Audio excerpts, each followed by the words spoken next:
Hey, Garage Gym athletes. Before we get to the show, I wanted to check to see if you knew that we are on YouTube. We've been on the platform for a while, but only more recently started to get serious about some video content. So while the podcast will meet most of your needs, some things simply need a visual explanation. So if you want more on concurrent training, programming, garage gyms, head over to YouTube, search Garage Gym Athlete, and subscribe to the channel. I look forward to connecting with you on another platform. All right, let's get to the show. All right, ladies and gentlemen, welcome to the Garage Gym Athlete Podcast. Jerred Moon here with Joe Courtney and Ashley Hicks. Sir, ma'am, how you doing? Hi. Hey. Fantastical. Yeah. Well, we've had a different slew of podcasts this week, trying out some new stuff. Now we're just going to keep it casual with updates. So how's life going for the coaches, things we have going on at Garage Gym Athlete? All the things.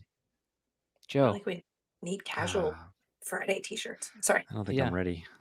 Well, because regular t-shirts aren't casual enough for Friday. No. We're just the more casual Friday t-shirts. Like we need to I wear create my one. casual pants on casual Friday.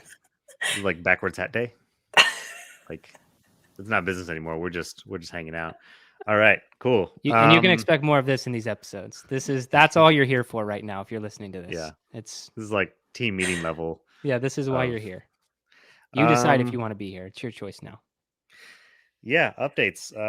Still going wrong with the kettlebell. I had a fun weekend in Vegas with some of the GGA guys, and I came back and holy cow, I was destroyed on like conditioning wise. It was hard to bounce back from the fun vacations. We'll just How many days of Vegas was that?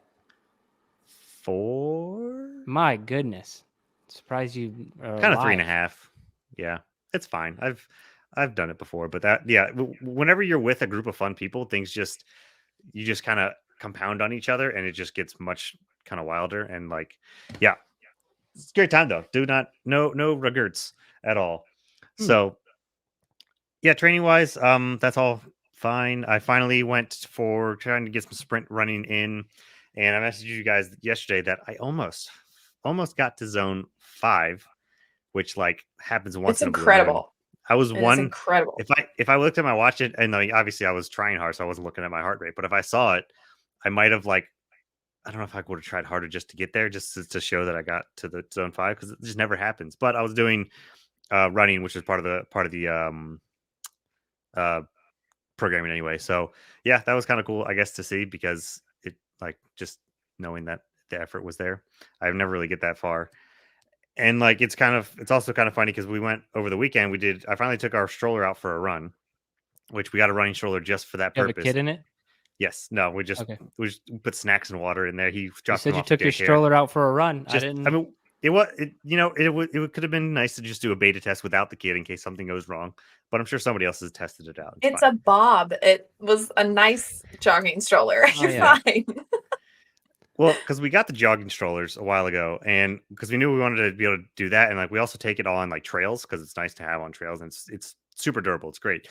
But going around the neighborhood before, he was like jogging stroller size to be able to actually take around. I see other dads doing it, and I'm just like, that looks terrible. I'm not going to do that. I'm just going to run with me, and he's going to stay at home. And then on days that I have to watch him, I'm just not going to run. Like I'll just get on the bike. He can just be next to me. So we finally did it, but we went to there's this nice sidewalks and trails go along the water. And I was like, okay, I'll run with the stroller because I know it'll slow me down a little bit. Liz, you can be the pacer, and we'll just stay behind you, and you can do the pace. Maybe we'll just try some zone 2, some aerobic. And I thought she was going like a zone 2 type pace because it was a slower zone 2 for my pace. It's like, all right, cool, this is fine. She finishes the workout, and she had like 10 minutes of zone 5, like the most of it in zone 4, like just completely killing it. And I was just like, oh, I almost felt a little bit bad, but I didn't because she was the pacer. But it was just funny to see it afterwards because, like, I don't know how. It's just crazy how some people can just really get up there, and then like, I just can't. But it's you, like your heart rate is that of an endurance athlete. I don't know. I need to actually go to a lab and get without being an endurance athlete. Yeah, I don't have the endurance of endurance athlete, just the heart, I guess. Yeah, because it's like you're permanently on beta blockers. Sure. Yeah. Just. Yeah. I don't know. But like my running time, my splits are not that of an endurance person. They're not impressive at all. My heart rate just stays. I'm just chill. Just my heart rate just stays low. I'm super impressed. We used to do Scott and I did Murph with a jogging stroller. And we took turns.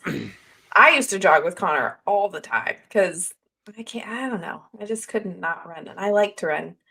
But oh man, when they get to be like 18 months old, that's when the fun begins because they're just a chunk. I swear, it's just like taking like a 50-pound dumbbell. He wasn't 50 pounds, but you know what I mean. That's what it feels like when Yeah. you're pushing the stroller. You're like, God, dear God.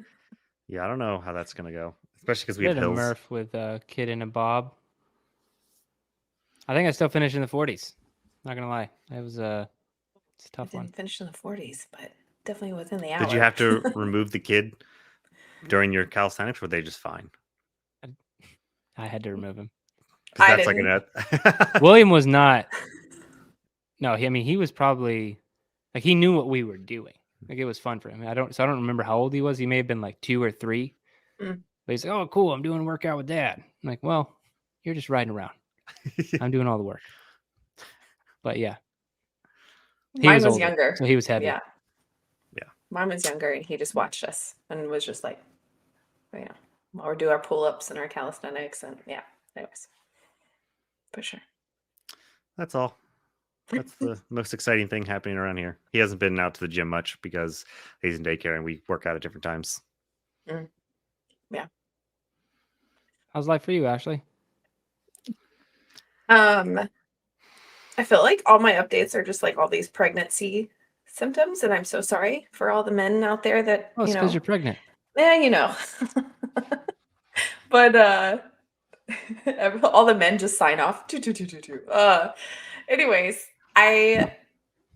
since we moved here, I have felt like the water has tasted really weird, really off. And I kind of told Scott this the whole time we've been in the house. I'm like, babe, the water just is terrible. And he's like, no, it's not. And everyone who's come to visit, like I've had my dad here, I've had my in-laws, we had friends that came over. They all agree with Scott. They're like, the water tastes just fine. Like, what's wrong with you? So I follow this OB on Instagram, and she posted an article that was done by, I forget who it's done by, but it's literally a pregnancy symptom, and it's called water aversion, and you just don't like the taste of water. And it's very true because I didn't like the water filtered, I end up getting glass bottled water, and I can only drink certain brands without me being like, oh, this is gross. So as you can see, well, if you're watching, I have a lemon in my water, and it's the only way that I'll drink water constantly throughout the day. Anyways, this pregnancy, guys, is killing me. I don't know. Water aversion sounds pretty terrible. I mean, it's like one of the main nutrients that, or whatever you want to call it, life sources that we need. And keeps you alive. Pregnancy saying, you don't need that. Don't worry about that. Your baby already doesn't like life. Yeah. And the only other thing that does that is rabies. So yeah, Ashley has rabies. I have rabies. Rabid Ashley. Rabid baby syndrome? Oh, I don't know. Yeah. Anyways. But training, okay, so I have now done 2 weeks of 3 days of walking, which is huge. Huge. I mean, I'm talking like some days I have a total of 3 hours of sleep. Just so people can. Liz had insomnia too. Yeah, it's for the birds. Anyways, so let's see if I want to do more. I really do. I want to do more, but I was hoping that the walking would then make me sleep better. And let's be for real, I'm not inactive during the day. Like I'm taking care of a 4-year-old. I'm keeping up with the house. I'm, like it's not that I'm just sitting. Anyways, so I was hoping that the walks would help me with that. But it's nicer and it's cooler outside. So I feel like I will definitely want to get out more. Like when it was 100 degrees out, I did not want to go take a walk. So that's zone 2 walks right there. Oh. That's what happened in Bahrain because it was summer and like there's some of those days where we're just like, we're just gonna go for a walk today. And it's 120 some degrees and I'm in zone 2, just going for a walk. You ain't wrong. I think you can be in zone 2 just growing another human. Yeah, Very probably. true. I forgot to ask Liz Zone 2 what her life. heart rate was like, but yeah. You ain't wrong. Yeah, that's it for me. Jerred, what you got? Yeah, nothing. We can sign off. No, I joke that my life is just practices and games because that's what my kids are doing, and it is a lot of that, and it's a lot of fun though. Like I don't want it to ever sound like it's a complaint. Like it's crazy. Like we're really busy, but they love sports so much that I really do enjoy it. I enjoy watching them play games. And I enjoy seeing them try hard. You know, that's the biggest thing that we talk about when they win a game, lose a game, whatever. We always praise the effort. That's what we're always just going after, the effort. If you read my book, Killing Comfort, you know, I don't believe in that whole everybody gets a trophy thing being a bad thing. While I think that it can be if things aren't properly explained, everyone getting a trophy is a bad thing.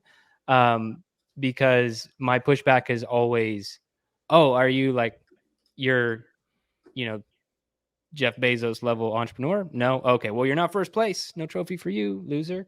You know, like that's, you're not, you're trying to throw football with your kid. It's like, well, Tom Brady probably throw better, loser. Like, no, you can't always be first place and be the best in everything unless you actually are first place, the best in the world at that thing. And so if you can't be, all you have is your effort, showing up every single day and putting in the work. And so that's what we're going over with our kids a lot right now. And I think that, you know, it's finally starting to click because it's been years of this, but they're just starting to understand that effort is the most important part in these things. Of course, they're incredibly competitive still. They want to win.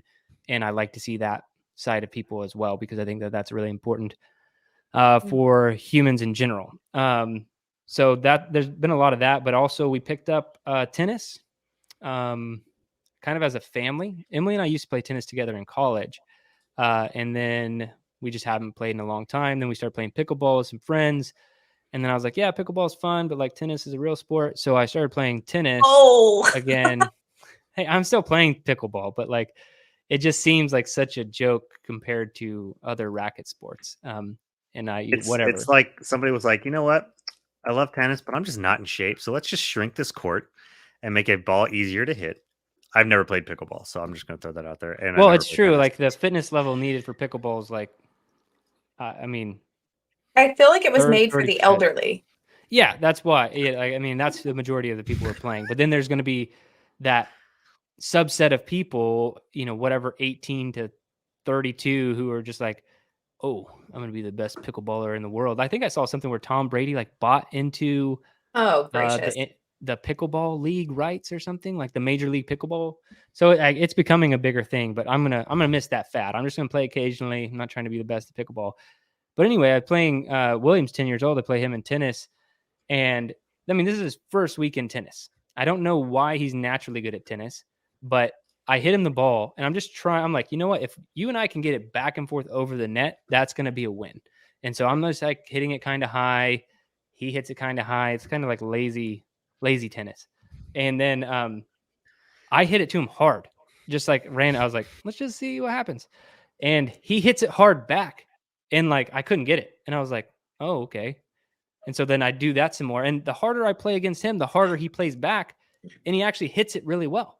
And so, and this is like, honestly, he's only played tennis 3 times as of recording this. And so it's been really fun to get him involved in that. Like he's super into it now. He's like, I don't know why I'm good at tennis either, but I'm going to play because it excites him, you know, to be pretty good. He can actually beat me in a game. And so yeah, it's fun. It's just sports with the kids is so fun. That's basically all we do. And read books. Good at Rubik's cubes. Good at tennis. Yeah. What can't this kid I do? got nothing but good things to say about my kids. It's like I'm their father or something. Well, I think it's awesome. Yeah, I mean, it is fun. But that's basically been my life updates wise. Training's going well. I'm just consistent, hitting the 6 days a week, 300 calories. Tennis, all that kind of stuff it's on top of what I'm already doing. Just finding time to do that with the kids, and so training's been going really well. And garage I feel like gym you're done with athlete. 300. Yeah, I mean, I'm just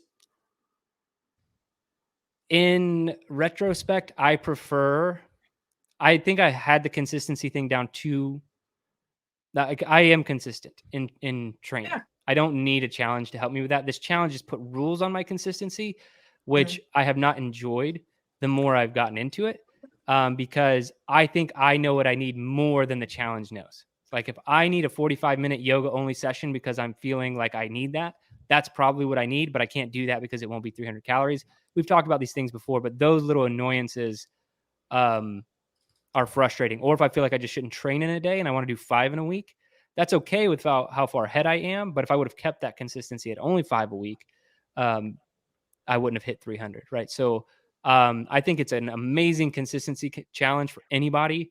But I think the more advanced you are, it's actually, it kind of makes things a little blurry. Like, it's not as good as it could be. So when I say I'd prefer task-based challenge, is something we're throwing away around for next year, is like, hit this many meters, this many miles, this many pounds of volume, like a task-based challenge over the course of a year. So a lot of meters, a lot of miles, whatever.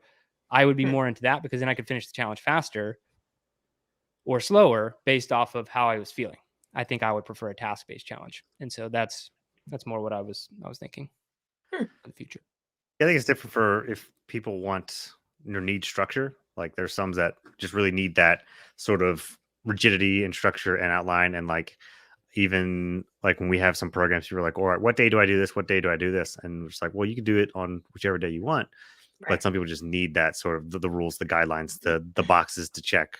Whether that's what they're used to, or they just, if you're trying to build a habit or falling out of things that you have some agency to, then people might feel like that they want to fall out of it. But so I guess it just depends on what you need, your motivations, and how each person operates, honestly.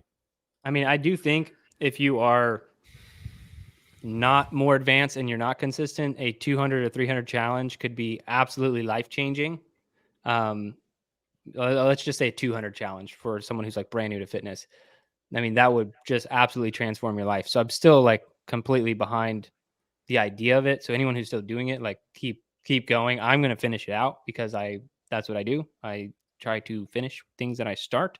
But you just got to know yourself too. Like, and that's been the only part that bothers me. But yeah, it's going well. I like it. Okay. Cool. Well, any more updates? Save it for next week. No, we are currently, as of this publishing, we'll be in week 6, so halfway through the cycle. If anybody wanted to know that, so halfway through the cycle, which is you guys can join anytime you want, obviously, but some people like to know that. And should we tease out? Yeah, we're going to tease out Better Human Friday, which happens about a month from now. We always have a lot of programs to come out, membership stuff, good deals, but also some new things that we're going to be putting out. Yeah. So Better Human Friday is our big, like, Black Friday promotion that a lot of companies do around the interwebs. And you can get some steep discounts on some training programs. So make sure you're on our newsletter, and you will be notified. That's the main way. We'll put stuff on Instagram as well if you're following us there. We might even do some like YouTube recaps, but we will have new things this Better Human Friday that we haven't had in the past, from our training archives and some amazing programs that have kind of been like, we had a big meeting about it today. And like, some of these programs are like amazing programs that have been like locked away in the, whatever you want to call it, the vault. The training vault of Garage Gym Athlete. And really what happens is, because we're always trying to create new programming, we don't want to get stagnant, that we forget about the amazing things that we've done, and so like, it's cool to just try to like bring some of those back out and give people, once a year opportunity to snag some of the training that has produced some epic results for people. So yeah, definitely something to be on the lookout in November coming up. And if you want to just go ahead and get on the programming, if you're not already, go to garagegymathlete.com, sign up for a 14-day free trial. But who am I kidding? Whoever's listening to the updates episode are our current athletes. And so really, every single one of you, awesome. Thanks for being a part of the community, listening to the podcast, YouTube. We've done a lot of different stuff over the years, and you guys have been around for all of it. You're even, some of you, going to Vegas with Joe. and that's amazing. And so, And if you want to go to just really Vegas cool. with me, sign up for a 14-day free trial. Oh, no. Yeah.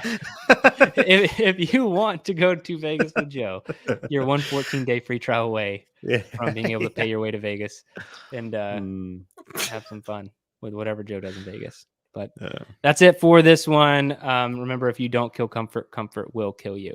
Athlete Podcast. If you want to learn more, go to GarageGymAthlete.com. You can learn about our training.